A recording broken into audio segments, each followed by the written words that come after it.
So, welcome back to another episode of IPT2. And today we're going to be talking about business. Now, it's come to that time of the year where we are halfway. We are on our way to 2025.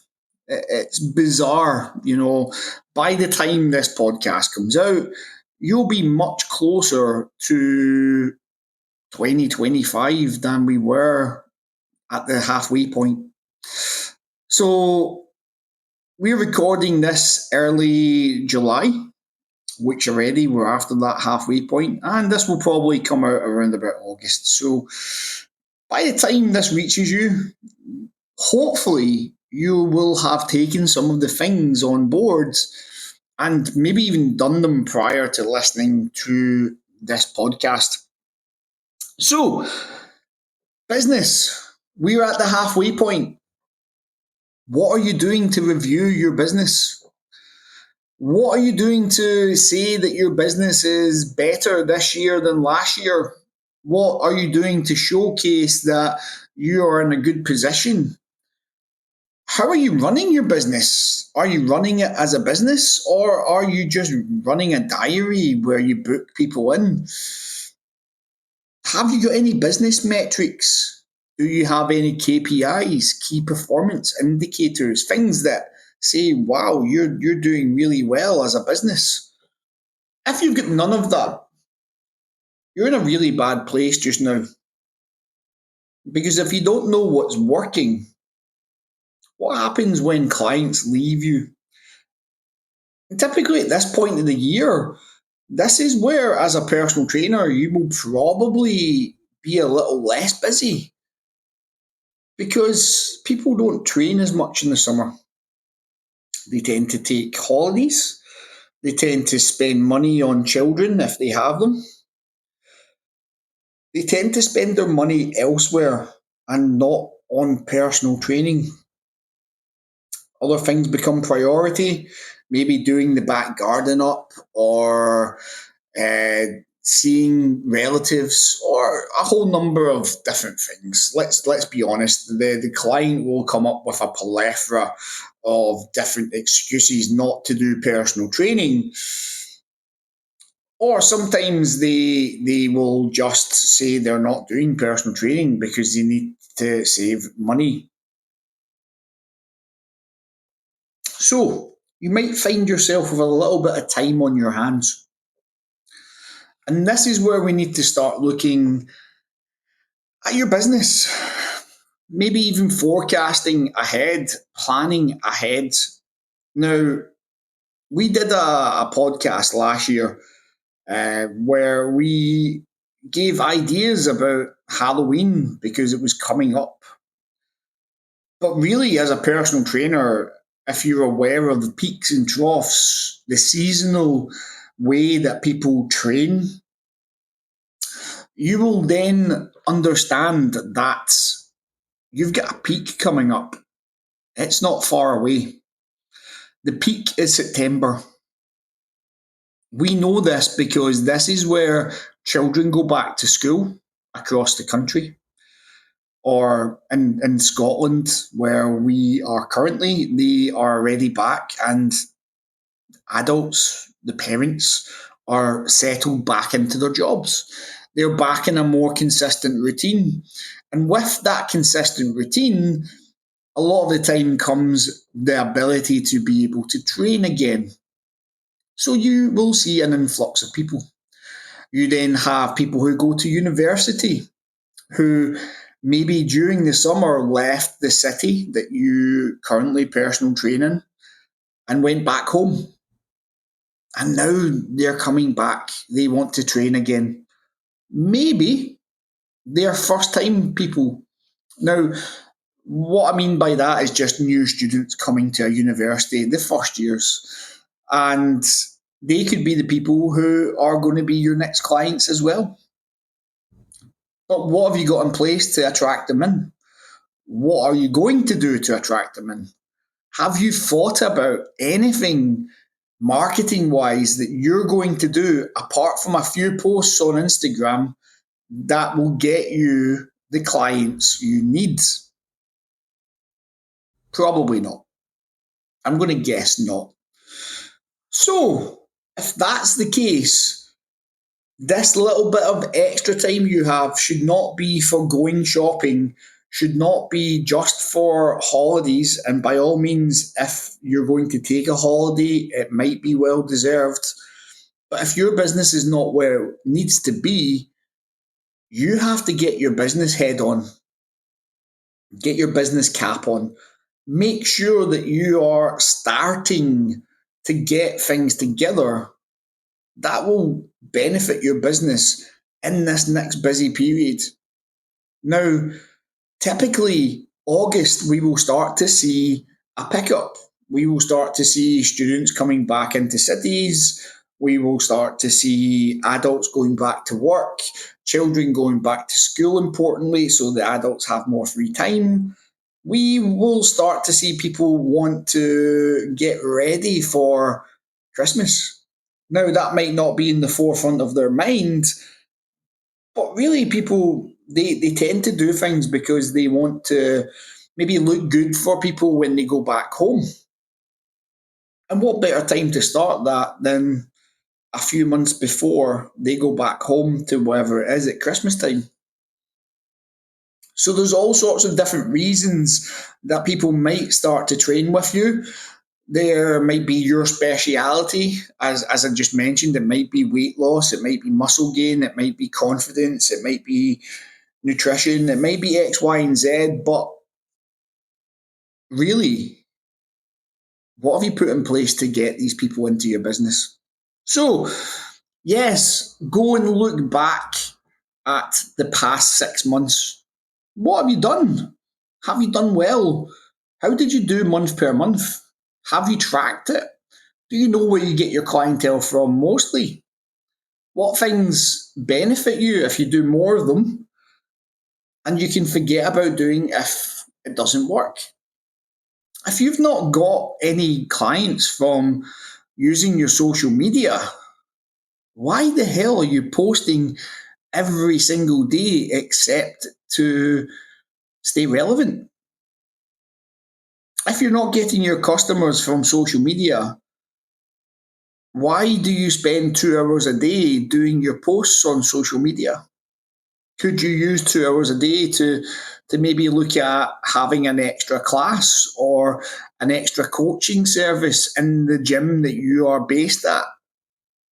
Or maybe it's the reverse. Maybe you are getting a lot of clients online, and maybe you should think about pivoting your business to an online business. But unless you know the information, unless you track it, you will not understand it. It's like a person who goes to the gym and just trains and doesn't actually log any of the weights that they move, none of the things they're doing. They just go in and train. Are they going to get the best physique doing that? Probably not, because they don't understand any of the metrics. They could go in one day and do one set and be out the gym in 5 minutes. They could go in another day and spend 5 hours. Because that's not being tracked, because we're not looking at the most effective ways, you're not going to get the best outcome. And the same comes with your business. If you're not looking at the metrics, the KPIs, and remember, KPIs could be different for different businesses. So I don't want to just say that, yeah, you should track where you get your clients from as a KPI, although that is something I would probably recommend every personal trainer does. I would also like you as a personal trainer to think, what are the key performance indicators to me? Is the success of your clients a key performance indicator? I would say yes. And how many successes would you say you've had with your clients over the past 6 months? And I mean structured goals. I don't mean just, yeah, my client got a personal best the other day, and yeah, that was brilliant. Did you track that personal best? Was that something that you were trying to get with the client, or did it just happen? So many personal trainers talk about their clients' successes, but these successes were not planned.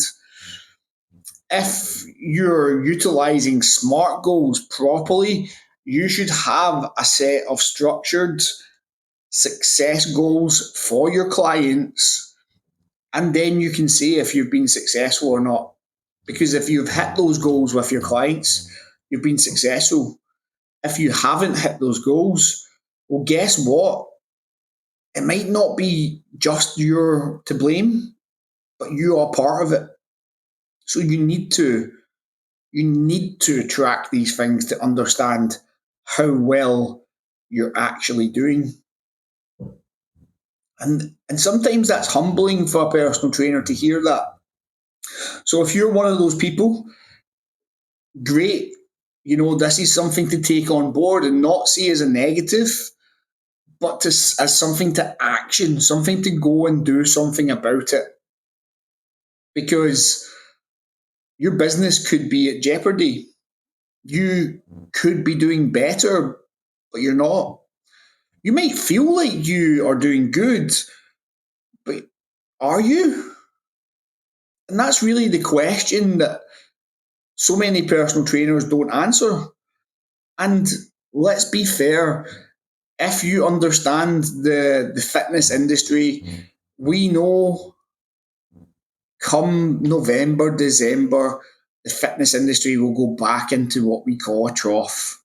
It will start to dip. It will start to not be the place that it was in September, say when we're at a peak. So if we understand that and we understand when the troughs are, we can utilize the troughs to put our reviews, our business reviews. We can say, right, okay, June or July is when I'm going to do my business review for the past 6 months. December is when I'm going to do the next business review, because these are the troughs. These are the places where you will find that the majority of personal trainers will have a little bit of downtime. They will make a little bit of less money because maybe a few clients have dropped out. Maybe a few clients have dropped out because they have other things going on, and that's perfectly normal. And even if you don't have that little bit of extra time, say you're an online hybrid trainer where you do hybrid models where you train in person and online, and you're just super, super busy. Well, guess what? You still need to make some time to do your business reviews, because if you don't, you'll never maximize your business and it will never be what it could be. And I don't need you to pay me £3,000 for a course to be able to tell you that. I just don't need that. And if anybody asks for thousands of pounds for them to tell you you need a business review, I would probably tell them to do one. Now, your business review, you can look at online what kind of business reviews you can do. You can speak to hopefully your manager if you're a personal trainer in a gym and ask them what they think. And you can also come up with some of your own metrics. Personally, I think it's always best for the person to say what the metrics are, because just like our clients, just like you, businesses are individual. Personal training businesses are very individual. Do you even understand that you might have a certain client type? People might come to you for specific weight loss, or they might come to you for specific muscle gain, or for helping with their nutrition because that's what you're renowned for. And then do you understand where you're going to get more of these clients? These are things that can be tracked. There can be solutions. You can make plans upon this. And with us now as I said, this might be early August when this releases. If we are now looking at August, next month is when you will get clients. If you are new to the industry, even if you're an older PT head, it is always September and October that are the busier end months of the year. We could maybe even include August in that. So August, September, and October, they are your busy months.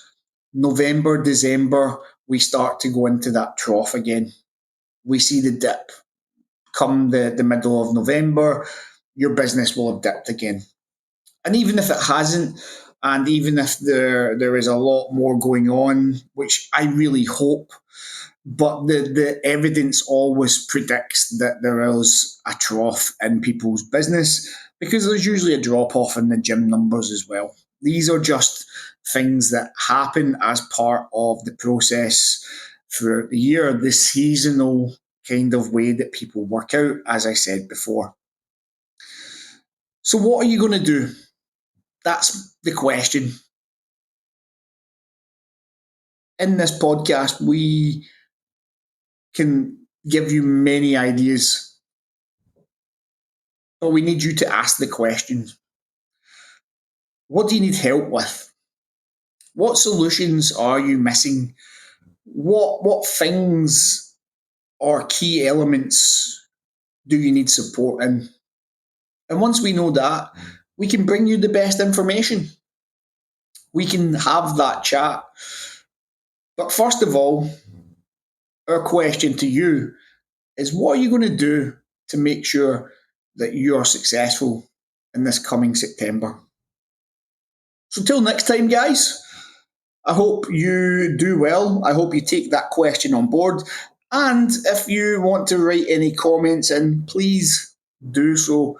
We would love to hear more from you. And get your business questions in so we can either dedicate a podcast to answering them or we can literally just structure a podcast around business again. Now, if you need help and support, remember there are so many people out there who want to help you, but beware of those vultures out there who are trying to just sell courses that may or may not work for your business. Too many personal trainers are getting caught out in these now, and really, as a company, we want to stamp it out. So, till next time, take care.